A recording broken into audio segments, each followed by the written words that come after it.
Hi and welcome to RC Modders, and this is the first in a series of videos which I'm going to be doing on converting the Bruder Volvo A60H dumper to full hobby grade radio control. In this first part I'm going to be doing a brief review really from the point of view of somebody who might want to modify one of these models. I actually ordered this truck about a month ago from Amazon on a pre-order. When the Amazon release date came, I was actually quite disappointed to find that they hadn't got any and they weren't able to say when they would come. Fortunately, I found another seller on Amazon who was selling them, and actually a little bit cheaper, and this has just come today. If you're already subscribed to RC Modders, welcome back, and if you're not, maybe it's time to think about doing so. Let's get it out of the box.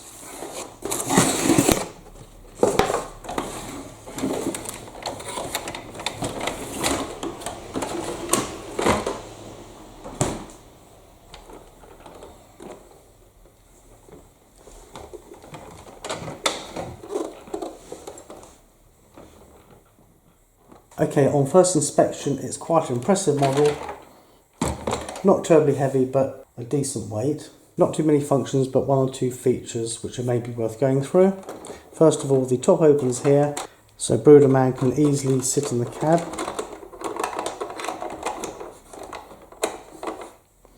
Hopefully you can see that the cab is actually quite detailed, and that's a nice touch with this model. The truck has got 6 wheels and the steering is by means of articulating between the front and the back. The front has got a little bit of suspension on it, and the back has actually got loads of suspension. I'll be flipping it over in a minute so that you can have a look at that. In terms of the articulation point here, there is quite a range of movement which you've got, as well as moving left to right, and here you've got some simulated hydraulic cylinders, which is probably going to be the clue to steering it once it's radio controlled. As a modeler, I'm always keen to know some of the key dimensions and measurements, so I'm just going to pick up one or two measurements as we carry on. So first of all, this hydraulic cylinder here, which is for the lift,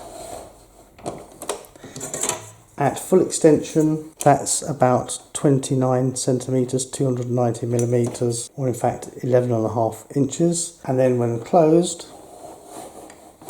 the measurement is about 19 centimetres, 190 millimetres, or 7.5 inches. Just flip it upside down, let you have a quick look underneath.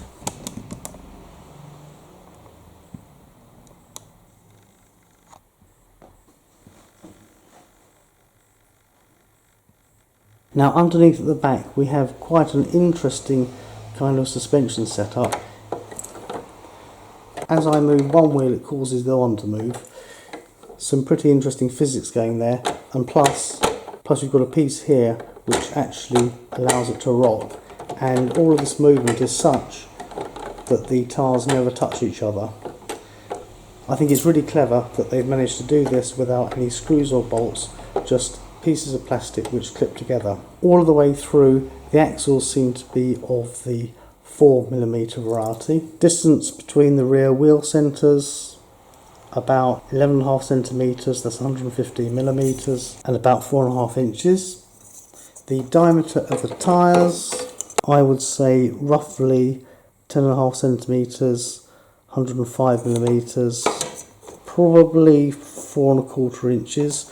And the diameter of the rims, about 44 millimetres, just over 1.25 inches.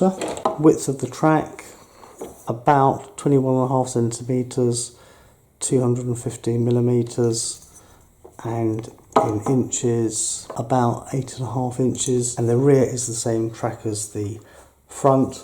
Width of the tyres this way, about 5 centimetres, 50 millimetres, 2 inches. So those are probably most of the dimensions that I'd want to know if I was ordering this and I wanted to maybe think about parts that will be compatible with it before it turned up. I have got one or two thoughts as to how I'm going to modify this. I'd be really interested to know on the thoughts that you've got on this. Maybe you've already done one. Please let us all know in the comments below. And if you have already built one, feel free to put a link in the comments to your build. I don't think that this is going to be terribly difficult to modify, although I do tend to think that before I try things, and they do tend to be a little bit more difficult than I first thought. I am trying to post videos regularly at 11 AM UK time on a Friday. The next video is actually going to be the next stage of the excavator build, and I'll be publishing that tomorrow. Once I've got the excavator finished, I expect I'll be turning my attention to this and the man low loader truck. Please keep those thumbs up and those comments, especially the comments coming. Until the next time, thank you very much for watching.